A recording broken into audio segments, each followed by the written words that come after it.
এখন বর্তমানে আমাদের পশ্চিমবঙ্গ রাজ্য জুড়ে শুরু করা হয়েছে কৃষক বন্ধু প্রকল্পের ভেরিফিকেশন প্রক্রিয়া, যার জন্য অবশ্যই আপনারা যারা কৃষক বন্ধু প্রকল্পের টাকা পেতেন আপনাদের সবাইকে এই প্রকল্পের ভেরিফিকেশন করতেই হবে। এই ভেরিফিকেশনটা না করলে আর আপনি টাকা পাবেন না। এবং এর সঙ্গে সঙ্গে এখন বর্তমানে একটা গুরুত্বপূর্ণ আপডেট রয়েছে, এটাই যারা পিএম কিষাণ প্রকল্পের টাকা পেতেন তাদেরকে একটা গুরুত্বপূর্ণ কাজ করতে হবে। তার জন্য আজকের এই ভিডিওর মাধ্যমে আপনাদের স্টেপ বাই স্টেপ দেখিয়ে দিচ্ছি কৃষক বন্ধু প্রকল্পের সম্পূর্ণ ভেরিফিকেশনটা আপনি কিভাবে করবেন, কিভাবে সম্পূর্ণ ফর্ম ফিল আপ করবেন, ফর্মের সাথে কি কি ডকুমেন্টস লাগবে, কেবি আইডি কোনখান থেকে বের করবেন, আপনার স্ট্যাটাসটা কোনখানে গিয়ে চেক করবেন, এ টু জেড বলবো। এবং তার সঙ্গে সঙ্গে যারা পিএম কিষাণ প্রকল্পে টাকা পাচ্ছে তাদের জন্য কি আপডেট রয়েছে ভিডিও লাস্ট পার্টে আলোচনা করব। তার জন্য অবশ্যই আপনারা ভিডিওটি না টেনে শেষ পর্যন্ত দেখুন, আপনাদের স্টেপ বাই স্টেপ সমস্ত কিছু বলছি। এবার অনস্ক্রিন দেখতে পাচ্ছেন আমি কিন্তু ওই কৃষক বন্ধু প্রকল্পের ভেরিফিকেশন ফর্মটাও ওপেন করে রেখেছি। সবার প্রথমে আপনাদের বলে দিচ্ছি এই যে ফর্মটা, এই ভেরিফিকেশন ফর্মটা আপনি কোনখান থেকে সংগ্রহ করবেন। দেখুন, আপনি আপনার বাড়ির কাছে যে কোনো জেরক্স দোকান থেকে এই ফর্মটা সংগ্রহ করতে পারেন, অথবা আপনার পঞ্চায়েত অথবা পৌরসভা এলাকা থেকে ফর্মটা সংগ্রহ করতে পারেন। মানে যেখানটায় আপনি ফর্মটা জমা করবেন ওইখান থেকেই কিন্তু ফর্মটা পেয়ে যাবেন। তাছাড়াও কিন্তু আপনাদের সুবিধার্থে আমি কিন্তু নিচে একটা লিঙ্ক দিয়ে রেখেছি, সেই লিঙ্কে ক্লিক করে কিন্তু অবশ্যই এই ফর্মটা অনলাইন থেকে ডাউনলোড করে নিতে পারেন। ওকে, এবার এই যে ফর্মটা, এই ফর্মটা কিন্তু ফিল আপ করতে হলে প্রথমে কি এখানে জিজ্ঞেস করা হচ্ছে কৃষক বন্ধু আইডি নম্বর। এই যে কৃষক বন্ধু আইডি, এটা কিন্তু আপনি খুব সহজেই মাত্র 1 মিনিটের মধ্যে অনলাইন থেকে বের করতে পারেন। তো প্রথমেই আপনাদের দেখিয়ে দিচ্ছি এই কেবি আইডি কিংবা কৃষক বন্ধু আইডি অনলাইনে কিভাবে বের করবেন, এবং তারপরে আপনাদের সম্পূর্ণ ফর্ম ফিল আপ দেখাচ্ছি আপনাদের কিভাবে সম্পূর্ণ ফর্ম ফিল আপটা সঠিকভাবে করতে হবে। এবার অনলাইন থেকে কৃষক বন্ধু আইডি অথবা কেবি আইডি বের করার জন্য সবার প্রথম আপনাদের এই যে কৃষক বন্ধু .wb.government.in এই পোর্টালে আসতে হবে। এই পোর্টালে আসার পর নিচের দিকে আসবেন, নিচের দিকে আসার পর দ্বিতীয় নম্বর যে অপশানটা রয়েছে নথিভুক্ত কৃষকের তথ্য, এই অপশানটায় ক্লিক করবেন। এই অপশানটায় ক্লিক করার সঙ্গে সঙ্গে পরবর্তী একটা পেজ খুলবে, যেখানে নিচের দিকে আসবেন, এখানে প্রথমে বলা আছে সিলেক্ট অপশান, এই অপশানটায় ক্লিক করবেন। ক্লিক করার সঙ্গে সঙ্গে অনেকগুলো অপশান দিয়ে হবে, যার মধ্যে ভোটার আইডি কার্ড, আধার কার্ড, ব্যাঙ্ক অ্যাকাউন্টের নাম্বার, কেবি আইডি, মোবাইল নাম্বার এবং অ্যাকনোলেজমেন্ট নাম্বার রয়েছে। এবার এর মধ্যে আপনি যে কোনো একটা সিলেকশন করতে পারেন। তো এখানে কিন্তু আমি মোবাইল নাম্বার সিলেকশন করলাম। এবার যে অপশানটা আপনি সিলেকশন করবেন ওই আইডি কার্ডের নাম্বার কিংবা ওই নাম্বারটা নিচের ঘরটায়, মানে আইডি কার্ড নাম্বারের জায়গায় এই ঘরটায় কিন্তু আপনি বসিয়ে দেবেন ওই নাম্বারটা। আমার ক্ষেত্রে আমি যেহেতু মোবাইল নাম্বার সিলেকশন করেছি, আমি কিন্তু নিচের ঘরটায় মোবাইল নাম্বার বসাবো। আপনি যদি আধার কার্ডের নাম্বারটা সিলেকশন করে থাকেন নিচে কিন্তু আপনাকে আধার কার্ডের নাম্বার বসাতে হবে। ওকে, তো নাম্বারটা বসিয়ে দেওয়ার পর নিচে এখানে I am not a robot, এখানটায় কিন্তু আপনাকে চেকমার্ক করতে হবে। এখানটায় চেকমার্ক করার সঙ্গে সঙ্গে এখানে টিক চিহ্ন দেখাবে। এবার নিচের দিকে আসার পর শুধুমাত্র সার্চ অপশানে ক্লিক করবেন। এবার সার্চ অপশানে ক্লিক করার সঙ্গে সঙ্গে নিচের দিকে এখানে কিন্তু আপনার স্ট্যাটাসটা দেখতে পাবেন, যেখানেই প্রথমেই দেওয়া রয়েছে কেবি আইডি নম্বর। এখানে যে কেবি আইডি নম্বর দেওয়া রয়েছে, এই আইডি নম্বর আপনাকে আপনার ভেরিফিকেশন ফর্মে লিখতে হবে। এবার এই যে পেজের প্রিন্ট আউটটা, যেখানে আপনি স্ট্যাটাস চেক করলেন, এই পেজের একটা প্রিন্ট আউট বের করবেন, এটা কিন্তু ফর্মের সঙ্গে জমা করতে হবে। ওকে, এবার অনস্ক্রিন দেখতে পাচ্ছেন আমি কিন্তু ভেরিফিকেশন ফর্মটাও ওপেন করে রেখেছি। এখানে কিন্তু প্রথমে আপনাদের বললাম যে এখানে কেবি আইডি আপনারা যে সংগ্রহ করলেন অনলাইন থেকে, ওই কেবি আইডি প্রথম ঘরটায় বসিয়ে দেবেন। তারপরে কি করবেন, নিচের দিকে আসবেন। এখানে কিন্তু অবশ্যই 1 নম্বর পয়েন্টে বলা আছে তথ্যের বিবরণ, যেখানটায় প্রথম 1 নম্বর পয়েন্টে সুবিধাভোগীর নামের জায়গায় এখানে কিন্তু আপনার পুরো নামটা লিখবেন, মানে পদবি সহ আপনার নামটা লিখবেন। এবার এখানে একটা কথা বলে দিচ্ছি, এই যে ফর্ম ফিল আপটা দেখাচ্ছি, এই ফর্ম ফিল আপটা দেখানোর সময় আমি কিন্তু প্রত্যেকটা পয়েন্ট আলোচনা করছি, যেখানটায় আপনাদের বুঝতে অসুবিধা হচ্ছে কিংবা যে সমস্ত অপশনগুলো আপনাদের ডাউট রয়েছে অবশ্যই আপনাদের কিন্তু বুঝিয়ে বলছি। তার জন্য অবশ্যই কেউ ভিডিওটা স্কিপ করবেন না, পুরো ভিডিওটা দেখুন, তাহলে কিন্তু সমস্ত কিছু খুব সহজেই বুঝতে পারবেন। তো এখানে কিন্তু প্রথম ঘরটায় কৃষকের নাম লিখতে হবে, পুরো নামটা।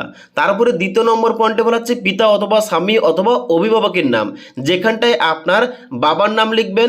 আর যারা হয়তো বিবাহিত মহিলা আবেদন করছে তারা কিন্তু তারা স্বামীর নামটা লিখতে পারে। তারপরে এখানে ঠিকানার জায়গায় 3 নম্বর পয়েন্টে বলা হচ্ছে এখানে কিন্তু অবশ্যই আপনার ঠিকানা অথবা অ্যাড্রেস লিখতে হবে। এখানটায় আপনার গ্রামের নাম লিখতে পারেন। তারপরে বলা হচ্ছে জেলা, যেখানটায় ডান দিকে আপনার জেলার নাম লিখবেন, তারপরে আপনার ব্লকের নাম লিখবেন, তারপরে আপনার গ্রাম পঞ্চায়েতের নাম লিখবেন এবং তারপরে আপনার মৌজার নাম লিখবেন। এখানে কিন্তু আপনার যে ঠিকানা রয়েছে সম্পূর্ণ ঠিকানা অনুযায়ী কিন্তু এখানে সমস্ত কিছু তথ্যগুলো দিতে হবে। আশা করি বুঝতে পারলাম। এবার দ্বিতীয় নম্বর যে পয়েন্টটা, এখানটায় কিন্তু অনেকের অসুবিধা হচ্ছে, এখানটায় অনেকের ডাউট রয়েছে। কি ডাউট রয়েছে? এখানে বলা হচ্ছে ব্যাংকের বিবরণ। এখানে প্রথম বলা হচ্ছে ব্যাংক ও শাখার নাম, যেখানটায় ডান দিকে শাখার নাম এবং ব্যাংকের নামটা দিতে হবে। এবার এখানে অনেকে প্রশ্ন করছে যে এখানটায় যে ব্যাংক অ্যাকাউন্টটা, কোন ব্যাংক অ্যাকাউন্টটা দেব? যে অ্যাকাউন্টে কৃষক বন্ধু প্রকল্পে টাকা পেতাম ওই অ্যাকাউন্টটা দেব, নাকি বর্তমানে একটা অ্যাকাউন্টে ডিবিটি লিঙ্ক করেছি ওই অ্যাকাউন্টটা দেব? দেখুন, আপনি যেহেতু এই কৃষক বন্ধু প্রকল্পের ভেরিফিকেশান করছেন, ভেরিফিকেশানে কিন্তু সমস্ত তথ্য যাচাই করা হবে। যে যে তথ্যগুলো দিয়ে আপনি এতদিন টাকা পাচ্ছেন, তার জন্য অবশ্যই আপনি যে ব্যাংক অ্যাকাউন্টে এতদিন কৃষক বন্ধু প্রকল্পের টাকা পেয়েছেন ওই ব্যাংক অ্যাকাউন্টটা কিন্তু এখানটায় যুক্ত করতে হবে কিংবা এখানটায় লিখতে হবে। আশা করি বুঝতে পারলাম। এবং সব থেকে ভালো হয় যে অ্যাকাউন্টে আপনি কৃষক বন্ধু প্রকল্পের টাকা পাচ্ছেন কিংবা পেতেন ওই অ্যাকাউন্টেই কিন্তু ডিবিটি লিঙ্ক করুন, তাহলে কিন্তু আরও ভালো হবে। ওকে, এবার এখানে ব্যাংকের নাম এবং শাখার নামটা একসঙ্গে কীভাবে লিখবেন? দেখুন, যদি আপনার এসবিআই অর্থাৎ স্টেট ব্যাংক অফ ইন্ডিয়া হয়ে থাকে তাহলে কি করবেন? এখানে কিন্তু অবশ্যই এসবিআই লিখবেন। এসবিআই লেখার পর এখানে কিন্তু হাইফেন দেবেন এবং তারপরে কিন্তু আপনার শাখার নামটা লিখবেন। আশা করি বুঝতে পারলাম। তারপরে দ্বিতীয় নম্বর পয়েন্টে বলা হচ্ছে আইপিসি কোড, যেখানে কিন্তু ব্যাংকের আইপিসি কোড অর্থাৎ আপনার যে ব্যাংকের বই রয়েছে প্রথম পাতায় এই কোডটা পেয়ে যাবেন, আইপিসি কোড লেখা রয়েছে, ওই কোডটা এখানটায় লিখে দেবেন। তারপরে বলা হচ্ছে ব্যাংক অ্যাকাউন্টের নাম্বার, এখানটায় আপনার ব্যাংক অ্যাকাউন্টের নাম্বারটা সঠিকভাবে বসাবেন। তারপরে আধার সংযুক্ত মোবাইল নাম্বারের জায়গায় আপনার আধার কার্ডের সঙ্গে যে মোবাইল নাম্বারটা লিঙ্ক রয়েছে ওই নাম্বারটা এখানটায় বসিয়ে দেবেন। এবার নিচে বলা হচ্ছে আধার নম্বর, এখানটায় কিন্তু আপনার আধার কার্ডের নাম্বার বসাবেন। তারপরে এপিক নাম্বারের ডান দিকে আপনার ভোটার আইডি কার্ডের নাম্বার বসাবেন। এবার এখানে একটা পয়েন্ট দেওয়া রয়েছে, এখানটায় আবার অনেকে বুঝতে পারছে না যে এএসডিডি তালিকাভুক্ত কিনা। এবার এই যে এএসডিডি তালিকাভুক্ত কিনা এখানে জিজ্ঞেস করা হচ্ছে, এই এএসডিডি এর ফুল ফর্মটা হচ্ছে absent, shifted, dead and duplicate. এই সমস্ত কিছুর মধ্যে যদি আপনি হয়ে থাকেন, আপনার নামটা থেকে থাকে, অবশ্যই এস লিখবেন।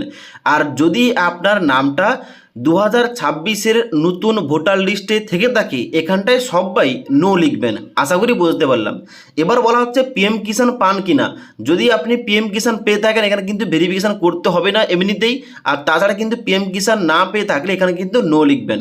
ওকে, তারপরে বলা হচ্ছে প্রধান পেশা, মানে আপনার অকুপেশন কি রয়েছে, আপনি কি কাজ করেন, কাজটা কিন্তু কাজের ধরনটা কিন্তু এখানটায় লিখতে হবে। তো আপনি যে কাজ করেন আপনার যে জীবিকা ওটা কিন্তু আপনাকে লিখতে হবে। নিচের দিকে আসবেন, সব থেকে গুরুত্বপূর্ণ পয়েন্ট, এখানে কিন্তু অনেকেই বুঝতে পারছে না, অনেক অপশন। এখানে 11 নম্বর পয়েন্টে বলা আছে জমির বিবরণ, এখানটায় আপনাকে জমির বিবরণ সঠিকভাবে দিতে হবে। প্রথম বলা হচ্ছে জেএল নাম্বার, এই যে জেএল নাম্বার এটা কিন্তু আপনার জমির রেকর্ড বা পর্চাতে রয়েছে। এবার লেটেস্ট যে আপনাকে 2026-এর রেকর্ডটা বের করতে হবে অনলাইন থেকে, ওইটা কিন্তু আপনাকে বের করতে হবে এবং ওখানটায় চেক করতে হবে আপনার জেএল নাম্বার কি রয়েছে। এবার কীভাবে সম্পূর্ণ ফ্রিতে অনলাইন থেকে আপনার রেকর্ড কিংবা পর্চা বের করবেন এই টপিকে ভিডিও চাইলে নিচে অবশ্যই কমেন্ট করতে পারেন। এবার এখানে কিন্তু অবশ্যই জেএল নাম্বার বসানোর পর দ্বিতীয় নম্বর পয়েন্টে বলা হচ্ছে খতিয়ান নম্বর, এখানটায় কিন্তু ডান দিকে আপনার জমির খতিয়ান নম্বর দিতে হবে। এবার এখানটায় অনেকে প্রশ্ন করছে যে জমির খতিয়ান নম্বর যদি 1-এর বেশি হয়ে থাকে তাহলে কীভাবে লিখব? দেখুন, যদি আপনার হয়তো খতিয়ান নম্বর 3টি তাহলে কিন্তু এখানে প্রথম খতিয়ান নম্বর দেওয়ার পর এখানে কিন্তু কমা দেবেন, কমা দেওয়ার পর কিন্তু আবার লিখবেন, আবার কমা দেবেন, আবার লিখবেন। এবার কিন্তু এই ঘরটায় যতগুলো ধরবে, যদি আপনার 1-এর বেশি খতিয়ান নম্বর থেকে থাকে এই ঘরটার মধ্যে যদি 4টি ধরে 4টি লিখবেন, যদি 5টি ধরে কিন্তু 5টি লিখবেন, আর বেশি দেওয়ার দরকার নেই। তারপরে সেম টু সেম ভাবে দাগ নম্বরের জায়গায় আপনাকে কিন্তু দাগ নম্বরটা দিতে হবে।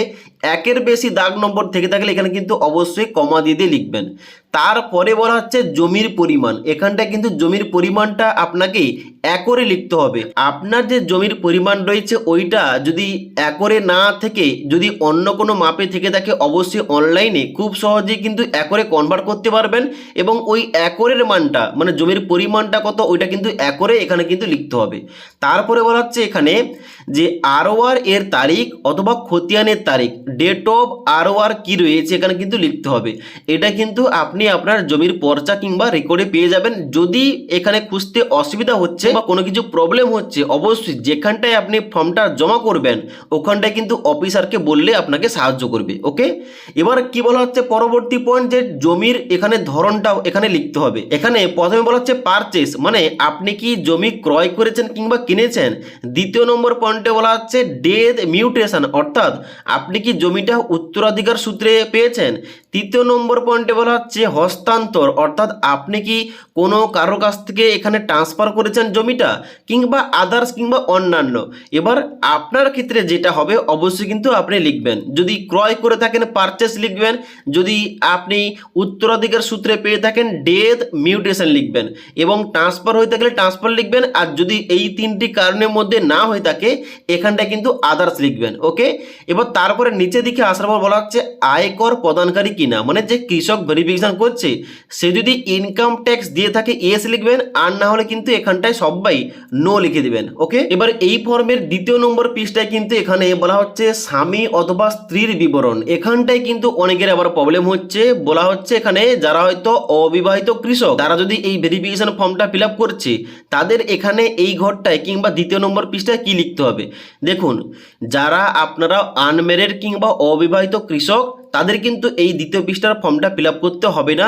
এখানে অবশ্যই প্রথম পৃষ্ঠা যে ফর্মটা দেখালাম ওই ফর্মের উপরের দিকে আপনি লিখে দেবেন আনম্যারিড বলে, তাহলে কিন্তু এখানে সেকেন্ড নাম্বার পৃষ্ঠাটা ফিল আপ করতে হবে না। ওকে, এবার যারা হয়তো বিবাহিত কিন্তু তাদের হয়তো স্ত্রী মারা গেছে তাদের কিন্তু অবশ্যই স্ত্রীর নামটা লিখে এখানে লেট কিংবা ডেথ লিখতে হবে এবং তার স্ত্রীর কিন্তু ডেথ সার্টিফিকেটটা জমা করতে হবে অ্যাপ্লিকেশন ফর্মের সঙ্গে। ওকে, আর যে সমস্ত কৃষক বিবাহিত তার স্ত্রী রয়েছে তার কিন্তু স্ত্রীর ইনফরমেশন কিংবা তথ্যগুলো এখানটায় দিতে হবে। প্রথম বলা হচ্ছে এখানে স্বামী অথবা স্ত্রীর নাম, এখানে কিন্তু আপনার স্ত্রীর নামটা বসিয়ে দেবেন। তারপরে ব্যাংকের বিবরণ মানে আপনার স্ত্রীর ব্যাংকের বিবরণ দিতে হবে, যেখানে ব্যাংক ও শাখার নাম লিখবেন হাইফেন দিয়ে, তারপরে আইপিসি কোড, তারপরে ব্যাংক অ্যাকাউন্টের নাম্বার, আধার সংযুক্ত মোবাইল নাম্বার বসাবেন, তারপরে আধার কার্ডের নাম্বার বসাবেন, তারপরে এখানে আপনার স্ত্রীর ভোটার আইডি কার্ডের নাম্বার বসাবেন। তারপরে বলা হচ্ছে কেবিএন সুবিধাভোগী কিনা মানে আপনার স্ত্রী যদি কৃষক বন্ধু প্রকল্পের টাকা পেয়ে থাকে কিংবা সুবিধাভোগী হয়ে থাকে অবশ্যই ইয়েস লিখবেন, আর নাহলে সবাই নো লিখবেন।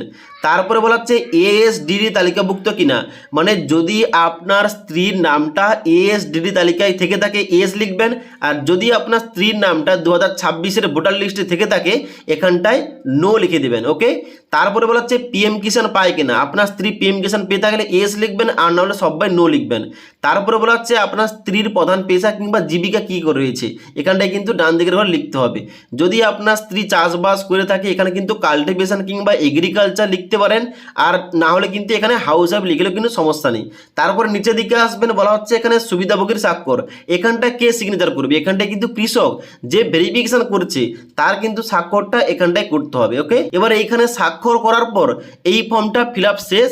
এবার আপনাকে গুরুত্বপূর্ণ কি কি ডকুমেন্টস অ্যাটাচ করতে হবে ফর্মের সঙ্গে, কোন কোন ডকুমেন্টস নিয়ে যাবেন এবং পিএম কিষাণ যারা টাকা পাচ্ছে তাদের জন্য কি আপডেট রয়েছে বলে দিচ্ছি। এবার সবার প্রথম আপনাদের বলে দিচ্ছি যারা আপনারা পিএম কিষাণ প্রকল্পের টাকা পাচ্ছেন আপনাদের জন্য কি আপডেট রয়েছে। দেখুন, আপনাদের জন্য এইটাই আপডেট, যারা আপনারা পিএম কিষাণ প্রকল্পের টাকা পাচ্ছেন এবং কৃষক বন্ধু প্রকল্পের টাকা পেতেন তাদের কিন্তু ভেরিফিকেশন করতে হবে না। তবে একটা গুরুত্বপূর্ণ আপডেট এটাই রয়েছে, আপনি কিন্তু অবশ্যই আপনার পঞ্চায়েত অথবা পৌরসভা এলাকায় ভিজিট করুন, ওখানে যান এবং ওখানটায় একটা লিস্ট দেওয়া রয়েছে, ওই লিস্টে আপনার নামটা এসছে কিনা অবশ্যই চেক করে আসুন। কারণ এখানে যদি আপনার লিস্টে নাম এসে থাকে আপনি যদি ভেরিফিকেশন না করে থাকেন তাহলে কিন্তু এই কৃষক বন্ধু প্রকল্পের এখানে কিন্তু আপনার নামটা ক্যান্সেল হয়ে যাবে। তার জন্য অবশ্যই আপনাদের বলবো যারা হয়তো পিএম কিষাণ ও কৃষক বন্ধু প্রকল্পের টাকা পাচ্ছে তাদের তো ভেরিফিকেশন করতে হচ্ছে না,